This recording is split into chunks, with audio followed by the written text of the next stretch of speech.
السلام علیکم۔ بسم اللہ الرحمن الرحیم۔ میری پھوپھو کئی سالوں سے بانجھ تھی۔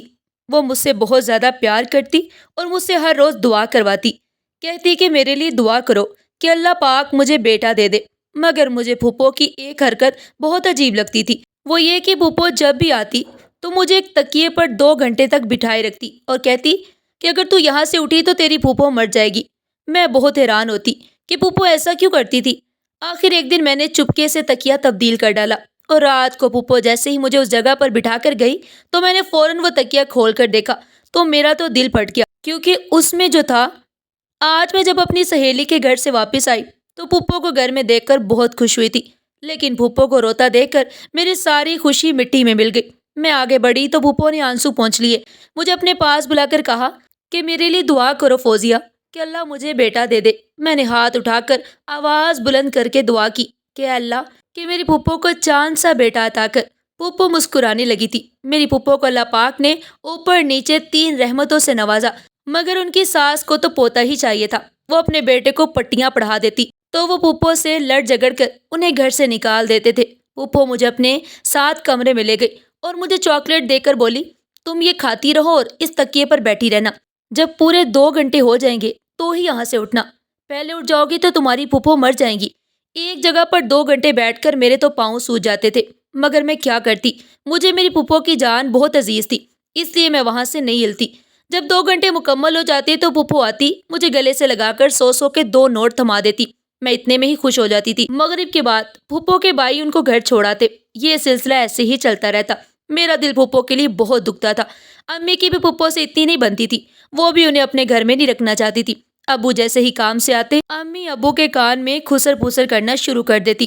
ابو بہن کے پاس جا کر بیٹھ جاتے، ان سے کہتے کہ شادی کے بعد عورت کا اصلی گھر تو اس کا سسرال ہوتا ہے، چلو میری بہن آؤ تمہیں تمہارے گھر چھوڑاؤ۔ آج پھر ایسے ہی ہوا۔ میں امی کے پاس گئی، میری آنکھوں میں آنسو تھے۔ میں بولی امی اگر ہم پھوپھو کو کچھ دن کے لیے اپنے گھر رکھ لیں گے تو کیا ہو جائے گا؟ اس طرح تو پھوپھا کو بھی سبق حاصل ہو جائے گا کہ روز روز بیوی کو گھر سے نہیں نکالتے۔ امی ایک بات بتائے، میرا شوہر مجھے اگر گھر سے نکال دیا کرے گا تو کیا تب بھی ابو مجھے خود ہی میرے سسرال چھوڑایا کریں گے؟ امی نے میری جانب بڑے عجیب انداز سے دیکھا۔ وہ بولی تو زیادہ اپنی پھوپھو کی سائیڈ مت لیا کر، وہ عورت مجھے ایک آنکھ نہیں باتی۔ میں خاموش ہو گئی۔ کچھ روز بعد پھر سے پھوپھو ہمارے گھر آئی۔ امی سے رسمی دعا سلام کر کے میرے پاس آ کر بیٹھ گئی اور مجھے تکیہ دے کر بولی میری بیٹی اس پر بیٹھ کر میرے لیے دعا کرو کہ اللہ مجھے چاند سا بیٹا دے۔ عجیب بات یہ تھی کہ وہ تکیہ چھوٹا سا ہی تھا۔ پھوپھو تکیہ اپنے ساتھ اپنے گھر سے ہی ایک بڑے سے شاپر میں چھپا کر لاتی تھی۔ نہ جانے وہ ایسا کیوں کرتی تھی، مگر میں نے ان کی بات ہمیشہ کی طرح مان لی۔ میں کمرے میں تکیے پر بیٹھی ہوئی تھی۔ پھوپھو باہر امی کے پاس جا کر بیٹھ گئی۔ امی نے مجھے آواز دے کر بلایا تو پھوپھو نے فوراً سے بولا کیا کام ہے بہن، مجھے بتا دو، بیٹی کو آرام کرنے دو۔ میں موبائل پر گیم کھیل رہی تھی۔ مجھے حیرت کا شدید جھٹکا لگا کہ پھوپھو نے امی سے کیوں چھپایا کہ وہ مجھے یہاں پر دعا مانگنے کے لیے بٹھا کر گئی ہیں۔ جیسے ہی 2 گھنٹے پورے ہوئے تو پھوپھو میرے پاس آ گئی۔ ان کی آنکھوں میں ڈھیروں آنسو تھے۔ انہوں نے مجھے سینے سے لگایا اور کہا کہ تم میں میری جان ہے، تم جیسی بتیجی اللہ ہر کسی کو دے۔ وہ میری اس قدر مشکور تھی کہ میں ان سے پوچھ ہی نہ پائی کہ انہوں نے امی کے ساتھ جھوٹ کیوں بولا تھا۔ پھوپھو مغرب کے بعد اپنے گھر چلی گئی تو امی میرے پاس آ کر بیٹھ گئی۔ وہ مجھے کریدنے لگی تھی، طرح طرح کے سوال پوچھ رہی تھی کہ فوزیہ تیری پھوپھو تجھ سے کیسی باتیں کرتی ہے؟ میں نے بتا دیا کہ وہ مجھ سے بس دعا کے لیے کہتی ہیں۔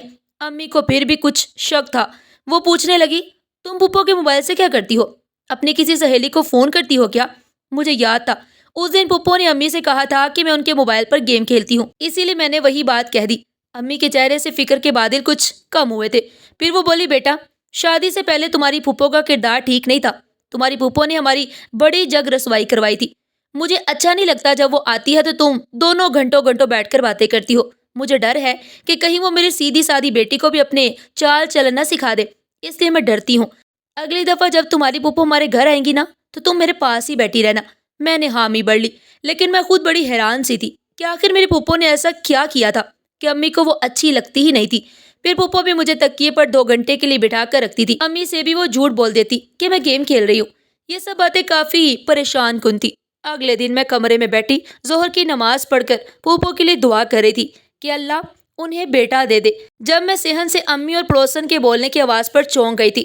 ہماری پڑوسن امی سے کہہ رہی تھی کہ حلیمہ سنا ہے تمہاری نند کے گھر بیٹا نہیں ہوتا۔ پھر اس کا شوہر بھی آئے روز اسے گھر سے نکال دیتا ہے۔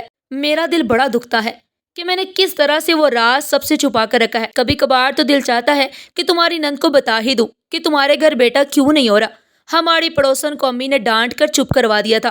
بس کر بہن، وہ سب کچھ تمہارا ہی سکھایا ہوا تھا۔ اگر تم نے کچھ کیا تو بدنامی تمہاری ہی ہوگی۔ امی کی باتیں سن کر میری آنکھیں بھیگ گئی تھی۔ کیا امی اور ہماری پڑوسن نے کچھ ایسا کیا تھا کہ جس کی وجہ سے پھپھو کو بیٹا ہی نہیں ہو رہا؟ یا بات کچھ اور تھی؟ میری سمجھ میں کچھ بھی تو نہیں آ رہا تھا۔ میرا دل امی سے بدگمان ہو گیا۔ میں نماز پڑھ کر سو گئی۔ امی مجھے اٹھانے آئی تو میں نے ان کی ایک نہیں سنی۔ مغرب کے وقت اٹھی، تب تک ابو بھی کام سے واپس آ چکے تھے۔ میں باہر جانے لگی جب امی ابو سے باتیں کر رہی تھی۔ وہ بولے، حلیمہ کان کھول کر میری ایک بات سن لو۔ ہم نے جو کچھ بھی میری بہن رفیہ کے ساتھ کیا ہے وہ فوزیہ کو پتہ نہیں چلنا چاہیے۔ وہ بہت معصوم ہے، اس کے ذہن پر بڑا اثر ہوگا۔ پھر یہ بھی تو ہو سکتا ہے نا کہ وہ سب کچھ اپنی پھپھو کو بتا دے۔ ہم کیا منہ دکھانے کے قابل رہ جائیں گے اس کو؟ میں حیران رہ گئی کہ ابو بھی امی کے ساتھ مل کر پھپھو کو دھوکہ دے رہے ہیں۔ مجھے بہت دکھ ہوا۔ میرا جی چاہا کہ میں بھاگ جاؤں یہاں سے جہاں سبھی منافق لوگ ہیں۔ میں سارا دن چپ چاپ ہی رہی تھی۔ میرے گھر والے میری اداسی کی وجہ پوچھ پوچھ کر تھک گئے، مگر میں نے انہیں کوئی جواب نہیں دیا۔ اگلے روز جب پھپھو آئی تو میں ان سے گلے لگ کر رونے لگی۔ امی اور پھپھو دونوں ہی حیران رہ گئی۔ میں نے پھپھو کا ہاتھ پکڑ لیا اور انہیں اپنے ساتھ اپنے کمرے میں لے گئی۔ وہ میرے رونے کی وجہ پوچھنے لگی تو میں ٹال گئی۔ پھپھو بھی کافی جلدی میں تھی، اس لیے انہوں نے میرا مزاج بہتر ہوتا دیکھ کر مجھے جلدی سے تکیے پر بیٹھ جانے کا کہا۔ میں تکیے پر بیٹھ گئی تو پھپھو مجھ سے ڈراموں کی باتیں کرنے لگی۔ امی نے اچانک کمرے میں چھاپا مار دیا۔ مجھے اور پھپھو کو باتیں کرتا دیکھ کر وہ پرسکون ہو گئی تھی، لیکن مجھے تکیے پر بیٹھا دیکھ کر ڈانٹ دیا، نیچے اترو، تمہیں نہیں پتا کہ ایسے تکیے پر نہیں بیٹھا کرتے۔ میں نے کچھ کہنے کے لیے منہ کھولا ہی تھا کہ پھپھو نے مجھے تنبیہ نظروں سے دیکھا۔ میں خاموش رہ گئی، لیکن امی کے جانے کے بعد میں نے پھپھو سے پوچھا، آپ کیوں مجھے ہر روز اس تکیے پر بٹھا دیتی ہیں؟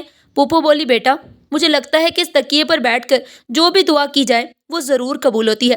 تم معصوم بھی اور چھوٹی بھی، اس لیے میں تم سے اپنے لیے ہر روز دعا کرواتی ہوں۔ میں نے کہا ٹھیک ہے۔ پھر جب مغرب کی اذان ہوئی تو پھپھو ایک دفعہ پھر سے اپنے گھر چلی گئی تھی۔ آج جمعرات کا دن تھا۔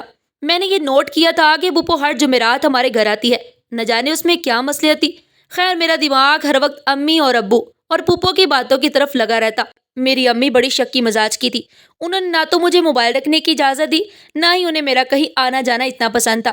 پہلے تو مجھے سمجھ نہیں آتی کہ وہ ایسا کیوں کرتی ہے، لیکن پھر آہستہ آہستہ میں سب باتیں سمجھنے لگی۔ مجھے پتہ چل گیا تھا کہ امی پھپھو کی وجہ سے مجھ پر شک کرتی ہیں۔ شک نہ بھی کرتی تو بھی وہ کافی محتاط ہو چکی تھی۔ میں نے ٹھان لیا کہ اب میں سب راز جان کر ہی رہوں گی۔ میں معلوم کرنا چاہتی تھی کہ میری پھپھو سے ان کی جوانی میں کیا غلطی سرزد ہوئی تھی، اور یہ بھی کہ میری ماں اور پڑوسن نے مل کر میری پھپھو کے ساتھ ایسا کیا کیا تھا۔ ابو کا راز بھی جاننا ابھی باقی تھا۔ میں نے ایک بات نوٹ کی تھی، میری پھپھو ہر جمعرات کے دن ہمارے گھر آتی تھی۔ اس دفعہ میں نے سوچ رکھا تھا کہ جیسے ہی وہ ہمارے گھر آئیں گی میں ان کا راز معلوم کرنے کی کوشش کروں گی۔ میں نے انگلیوں پر گن گن کر دن کاٹے۔ جیسے ہی بدھ کا دن آیا میری بے صبری میں اضافہ ہو گیا۔ میں ساری رات جاگتی رہی۔ اگلے دن میری توقع کے عین مطابق وہ ہمارے گھر آ گئی۔ ان کو آتا دیکھ کر میں جلدی سے آگے بڑھی۔ ہمیشہ کی طرح میں نے پھپھو کا بہت اچھے طریقے سے استقبال کیا۔ پھپھو مجھے جلدی سے کمرے میں لے گئی۔ انہوں نے مجھے تکیے پر بیٹھنے کو کہا۔ میں بیٹھ گئی۔ میں نے دیکھا کہ پھپھو بار بار باہر کی جانب جھانک رہی تھی، جیسے انہیں امی کا ڈر ہو۔ میں نے بھی پھپھو کو پانی کے بہانے سے کمرے سے باہر بھیج دیا۔ وہ جیسے ہی باہر گئی میں نے جلدی سے تکیہ تبدیل کر دیا۔ میں نے ایک تکیہ اسی مقصد کے لیے پھپھو کے آنے سے پہلے ہی نکال کر رکھا ہوا تھا۔ وہ جیسے ہی باہر گئی میں نے پھپھو کے تکیے کا غلاف اپنے گھر کے تکیے پر چڑھا دیا اور اس پر میں بیٹھ گئی۔ پھپھو کا لایا ہوا تکیہ میں نے الماری میں چھپا دیا۔ پھپھو پانی لے کر آئی تو مجھ سے باتیں کر رہی تھی۔ ایسے ہی 2 گھنٹے گزر گئے تو پھپھو اپنے گھر چلی گئی۔ اب تو رات ہونے والی تھی، ابو بھی کام سے آ چکے تھے، اس لیے میں نے الماری سے وہ تکیہ باہر نہیں نکالا۔ میں نے سوچ لیا تھا کہ جب ابو کام پر جائیں گے اور امی کسی پڑوسن کے گھر جائیں گی تو میں تکیہ کھول کر دیکھ لوں گی۔ وہ ساری رات بھی میں نے جا کر گزاری تھی۔ اگلے دن ابو کام پر چلے گئے، لیکن امی کا تو شاید کہیں جانے کا آج ارادہ ہی نہیں تھا۔ جب گھڑی نے 12 بجا دیے تو بس میرے صبر کا پیمانہ لبریز ہو گیا۔ میں نے جلدی سے الماری سے وہ تکیہ نکالا۔ دیکھنے میں تو وہ بالکل عام سا ہی لگ رہا تھا، اس میں ایسا کچھ نہیں تھا کہ جس پر شک کیا جائے، مگر پھر بھی میں نے اپنے دل کے ہاتھوں مجبور ہو کر کینچی سے اس تکیے کا غلاف قطر ڈالا۔ تکیے کے اندر سے ڈھیروں روئی برآمد ہوئی۔ میں نے اس روئی کی بھی اچھے طریقے سے چاند پٹک کی۔ اس میں پڑی ایک چیز دیکھ کر تو میرے پیروں تلے سے زمین نکل گئی۔ میں ابھی اچھی طرح صورتحال سمجھ بھی نہیں پائی تھی کہ مجھے صحن سے پھپھو کے بولنے کی آواز آئی۔ یہ پھپھو کے معمول کے برخلاف تھا۔ میں سمجھ گئی تھی کہ پھوپھو کو پتہ چل گیا ہے کہ میں نے ان کے تکیے کے ساتھ چھیڑخانی کی ہے۔ میں نے اس چیز کو چھپانے کی کوشش نہیں کی۔ امی اور پھوپھو دونوں ہی میرے کمرے میں آ گئے۔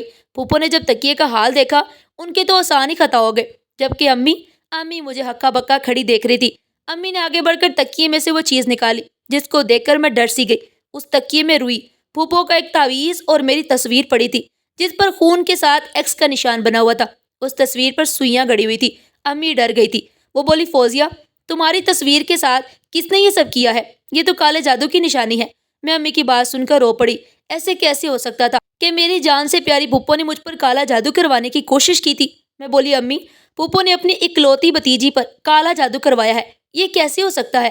وہ تو مجھ سے بہت محبت کرتی ہیں۔ پھوپھو تو خوف کے مارے زرد پڑ چکی۔ تبھی صحن سے ابو کے بولنے کی آواز آئی۔ ابو امی کو پکار رہے تھے۔ امی نے ابو کو آواز دے کر میرے کمرے میں ہی بلا لیا۔ ابو نے آتے ہی امی سے اپنے موبائل کے بارے میں پوچھا۔ وہ اپنا موبائل گھر ہی بھول گئے تھے، شاید اسی لیے جلدی واپس گھر آ گئے، یا یوں کہنا زیادہ بہتر ہوگا کہ آج پھوپھو کی عدالت لگنا تھی، اسی لیے سب وہاں پر اکٹھے ہو چکے تھے۔ ابو جیسے ہی کمرے میں آئے، امی نے شور اور واویلا مچانا شروع کر دیا۔ امی نے میری تصویر ابو کے سامنے لہرائی۔ انہوں نے ابو سے کہا کہ پوچھو اپنی بہن سے، اس نے میری اکلوتی بیٹی پر کالا جادو کیوں کروایا؟ ابو ناسمجھی سے ہم تینوں کی طرف دیکھ رہے تھے۔ ابو کے چہرے پر بے چینی کے گہرے بادل چھائے ہوئے تھے۔ وہ اپنی بہن رافیہ کی طرف بڑی حیرت سے دیکھ رہے تھے۔ پھر وہ امی سے مخاطب ہوئے اور بولے، یہ کیا ہے؟ پھوپھو بولی، میں سب سچ بتاتی ہوں۔ پھوپھو کی آنکھوں میں مجھے بہت شفقت نظر آئی۔ ایسا لگتا تھا جیسے ان کا سچ سب کچھ بہا کر لے جائے گا، رشتے، ناطے، پیار، محبت، خلوص، جذبات، سب کچھ۔ پھوپھو بولی، بھائی، شادی سے پہلے میں بد کردار تھی۔ نہ جانے اس بات کی خبر میرے شوہر تک کیسے پہنچ گئی کہ میرے گھر کے پاس جو لڑکا رہتا ہے اس کے ساتھ میرا تو چکر تھا۔ پھر میرے 3 بیٹیاں ہو گئی۔ بیٹا مجھے اللہ نے دیا کوئی نہیں۔ میرا شوہر تو میرا دشمن بن گیا۔ اس کو بیٹا ہر حال میں چاہیے تھا، نہیں تو وہ مجھے طلاق دے دیتا۔ آپ خود ہی سوچے، میں طلاق لے کر جاتی بھی کہاں؟ بھابھی تو مجھے اس گھر میں ایک لمحہ بھی برداشت نہیں کرتی۔ میں ایک پیر سائیں کے پاس گئی تھی، اس نے مجھے ایک تعویذ دیا۔ وہ تعویذ مجھے پیر سائیں دے کر بولے کہ تمہارا مسئلہ بہت بڑا ہے، یہ کالے جادو سے ہی حل ہونے والا ہے، کیونکہ تمہارے ہاتھ میں بیٹے کی لکیر نہیں ہے۔ یہ لکیر مجھے کسی کنواری کم عمر لڑکی کے ہاتھ سے چرانی پڑے گی۔ اس لیے پیر سائی نے مجھے کہا کہ ایک کم عمر لڑکی کی تصویر میرے پاس لے کر آؤ۔ اس نے اس تصویر پر کالا جادو کرنا تھا۔ مجھے فوزیہ سے بہتر اور آپشن نظر نہیں آیا۔ میں فوزیہ کی تصویر پیر سائی کے پاس لے کر گئی۔ پیر سائی نے کہا کہ یہ تصویر ایک تکیے میں سی دو، پھر اس تکیے پر اسی لڑکی کو بٹھانا جس کی یہ تصویر ہے۔ یہ عمل 3 مہینے مسلسل کرنا ہے۔ ہر جمعرات کو یہ عمل ہوتا تھا، اسی لیے میں ہر جمعرات آپ کے گھر آتی تھی، فوزیہ کو 2 گھنٹے کے لیے اس تکیے پر بٹھا دیتی تھی۔ اب تو صرف 3 جمعراتوں کا ہی عمل باقی رہ گیا تھا۔ نہ جانے اس کمبخت فوزیہ نے یہ تکیہ کیوں کھول ڈالا۔ پھوپھو کی بات سن کر میں بھاگ کر ابو کے سینے سے لگ گئی۔ میں تھر تھر کانپ رہی تھی اور رو رہی تھی۔ مجھے شدید ڈر لگ رہا تھا۔ میری حالت دیکھ کر امی بھی رونے لگی۔ ابو نے میرے سر پر ہاتھ رکھ کر مجھے تسلی دینے کی کوشش کی تھی۔ پھر وہ بڑی حیرت بھری نگاہوں سے پھوپھو کی جانب دیکھنے لگے۔ ابو بولے تو ان کی آواز بھی بھیگی ہوئی تھی، وہ بھی رو رہے تھے۔ ابو نے کہا کہ رفیہ، کہ تمہیں میری بیٹی ہی ملی تھی کالا جادو کروانے کے لیے، اپنے سگے بھائی کی اکلوتی بیٹی؟ کیا میں اس کی وجہ جان سکتا ہوں؟ پھوپھو کی آنکھوں میں آنسو آ گئے۔ وہ بولی تو لگتا تھا جیسے اپنی ہوش میں نہیں ہو۔ انہوں نے اپنے بھائی کی طرف دیکھ کر کہا، نہیں بھائی، میں نے آپ کی بیٹی پر تو جادو نہیں کروایا، میں نے تو اس عورت کی بیٹی پر جادو کروایا ہے جس نے 6 سال پہلے میری زندگی تباہ و برباد کر دی۔ پوچھیے اپنی بیوی سے کیا قصور تھا میرا، ان سے پوچھیے کہ کامران کون تھا۔ میں تو کسی کامران کو جانتی تک نہیں تھی، مجھے نہیں پتا انہوں نے اسے کہاں سے دریافت کیا اور میرے سامنے لا کھڑا کر دیا۔ میں تو یہ بھی نہیں جانتی تھی کہ میرے کمرے سے اس کے خط کہاں سے نکلے اور وہ وہاں پہنچے کیسے۔ پھر اچانک ہماری پڑوسن ہمارے گھر پہنچائی، اس نے بھی آتے ہی میرے خلاف گواہی دی کہ میں ان کے ذریعے سے خط کامران کو بیچتی تھی۔ ابو حیرت بھری نظروں سے کبھی پھوپھو کی طرف دیکھ رہے تھے تو کبھی امی کی طرف۔ امی بھی بوکھلائی ہوئی تھی۔ ابو نے کہا، بتاؤ حلیمہ، میری بہن کیا کہہ رہی ہے؟ میری امی رونے لگی تھی۔ اب امی بولی کہ میری شادی ہوئی تو میں نے ہمیشہ دیکھا کہ جو کچھ بھی تھا سب کچھ آپ کی چھوٹی بہن کا تھا، ہر فیصلہ اس کی مرضی سے ہوتا تھا، گویا کہ میرے ساس سسر تو حیات نہیں تھے، مگر آپ کی بہن نے ان کی کمی محسوس ہونے نہیں دی۔ میں اسے جان چھڑوانا چاہتی تھی۔ مجھے پتا تھا کہ جیسے ہی رفیہ ہمارے گھر سے نکلے گی سب کچھ ٹھیک ہو جائے گا۔ میں نے اس کے لیے آپ کو بہت سے رشتے دکھائے، مگر آپ کو کوئی رشتہ بھی پسند نہیں آیا۔ میں نے بہت کوشش کی کہ آپ کی بہن کو عزت کے ساتھ اس گھر سے رخصت کر دوں، مگر آپ کے سر پر تو بھوت سوار تھا۔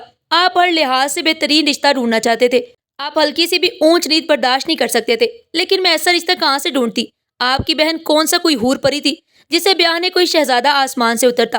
میں نے اس بات کا ذکر اپنی پڑوسن سے کیا تو وہ کہنے لگی اگر اس کا بھائی اپنی معصوم بہن کو کسی ایرے گہرے سے نہیں بیانا چاہتا تو تم اس کی بہن کو معصوم نہ رہنے دو، پھر تو لولے لنگڑے کا بھی رشتہ آیا تو تمہارا شوہر ہنس کر قبول کر لے گا۔ میں اس کی باتوں میں آ گئی، میں نے رفیہ پر بہتان باندھ دیا، میں نے اپنی عاقبت خراب کر لی۔ آپ جب مہینے کی تنخواہ لا کر رافیہ کے ہاتھ میں رکھتے تو میرے اندر کی عورت بے چین سی ہو جاتی۔ اسی جلن میں نے وہ سب کچھ کر دیا جو کبھی کرنے کا سوچا تک نہیں تھا۔ میں نے رفیہ کو بدنام کرنے کا سوچا۔ میں گھر کے کام کاج کر کے جب بھی فارغ ہوتی میں خط لکھنے بیٹھ جاتی۔ میں وہ سارے خط کامران کی طرف سے رفیہ کے لیے لکھ دیتی۔ جب 10 دفعہ خط لکھے جا چکے تو میں نے محلے کی آوارہ لڑکے کامران کو 15,000 روپے دے کر گھر بلوایا، پھر اسے کہا کہ وہ رفیہ کے ساتھ اپنے معاشقے کو قبول کر لے۔ کامران نے 15,000 کی خاطر جھوٹی گواہی دی کہ میرا چکر رفیہ کے ساتھ چل رہا ہے۔ ایسے رفیہ آپ کی آنکھوں میں اپنی قدر کھو بیٹھی۔ پھر تو آپ نے اپنی بہن کو رخصت کرنے کا سوچا، اس کے لیے جیسا تیسا بھی رشتہ آیا آپ نے قبول کر لیا۔ ایسے اس کی شادی ہو گئی اور میرے گھر میں سکون آ گیا، لیکن مجھے کہاں پتا تھا کہ اس کی وجہ سے یہ مجھ سے بدلہ ایسے لے گی اور اس حد تک گر جائے گی۔ میں اور ابو ہونکوں کی طرح ایک دوسرے کی طرف دیکھ رہے تھے۔ ابو کا غصے سے برا حال ہو رہا تھا اور ابو بولے اگر مجھے اپنی جوان بیٹی کا خیال نہ ہوتا تو میں تمہیں طلاق دے کر اپنے گھر سے نکال دیتا۔ امی نے اپنے آنسو پونچھ لیے۔ وہ بولی اگر میں نے آپ کی بہن کے ساتھ کچھ غلط کیا ہے تو آپ نے بھی تو اس کے ساتھ کم برا نہیں کیا، آپ نے تو اس کو اس کے والدین کی ساری جائیداد سے ہی بے دخل کر دیا۔ یہ انکشاف سنتے ہی ہم سب پریشان ایک دوسرے کے چہرے کی طرف دیکھنے لگے۔ سمجھ نہیں آ رہا تھا کہ سب سے بڑا جرم کس کا ہے۔ میرے سامنے 3 لوگ کھڑے تھے جنہوں نے ایک دوسرے کے ساتھ بہت برا کیا تھا۔ امی، پھپھو اور ابو تینوں مجھ سے نظر چرا رہے تھے جبکہ میری آنکھیں آنسوؤں سے تر تھی۔ ان تینوں نے باری باری مجھ سے ہاتھ جوڑ کر معافی مانگی۔ میں رو پڑی تھی۔ میں نے امی سے کہا کہ اگر یہی سب کچھ کسی نے آپ کی بیٹی کے ساتھ کیا ہوتا تو آپ اس کے ساتھ کیا سلوک کرتی؟ آپ کو یہ سب کرتے ہوئے ذرا بھی اللہ سے ڈر نہیں لگا؟ امی نے پھپھو کے پاؤں میں بیٹھ کر ان سے معافی مانگی۔ ابو نے بھی پھپھو کے سامنے ہاتھ جوڑ دیے تھے۔ آپ پھپھو میرے سامنے آئی اور انہوں نے مجھے گلے لگا لیا۔ وہ زاروں قطار ہو رہی تھی۔ انہوں نے مجھ سے معافی مانگی۔ میں بھاگ کر اپنے کمرے میں چلی گئی اور اندر سے کنڈی لگا لی۔ میں اپنی پھپھو کو کبھی بھی معاف نہیں کر سکتی۔ انہوں نے امی سے بدلہ لینا تھا تو ان سے ہی لیتی، مجھے انہوں نے کیوں استعمال کیا؟ اس دن کے بعد امی، ابو اور پھپھو ان سب کے صلح ہو چکی تھی، مگر مجھے ان تینوں سے گھن آنے لگی۔ میں سارا دن اپنے کمرے میں لیٹی روتی رہتی۔ مجھے طرح طرح کے وسوسے ستاتے۔ ابو مجھے مولوی صاحب کے پاس لے کر گئے تو انہوں نے بتایا کہ کالے جادو کا اثر ابھی بھی مجھ پر نہیں ہوا، اس لیے میں بالکل ٹھیک ہوں، مگر احتیاط کے لیے انہوں نے مجھے ہر وقت آیت الکرسی پڑھنے کی تاکید کی ہے۔ لیکن پھر بھی نہ جانے میرے دل میں ڈر کیوں بیٹھا رہتا ہے کہ اب آپ ہی بتائیں کہ میں اس ڈر سے کیسے پیچھا چھڑواؤں۔ ناظرین، آج کی یہ کہانی آپ کو کیسی لگی اور آپ نے اس کہانی سے کیا سبق سیکھا؟ کمنٹ باکس میں اپنی قیمتی رائے کا اظہار ضرور کیجیے گا، اور اس طرح کی سبق آموز کہانیاں سننے کے لیے ہمارے چینل ایڈیو پن پوائنٹ کے ساتھ جڑے رہیے گا۔ اور اگر ویڈیو اچھی لگی ہو تو زیادہ سے زیادہ شیئر کریں اور لائک کرنا مت بھولیے گا۔ کل ملتے ہیں ایک نئی کہانی کے ساتھ، تب تک کے لیے اللہ حافظ۔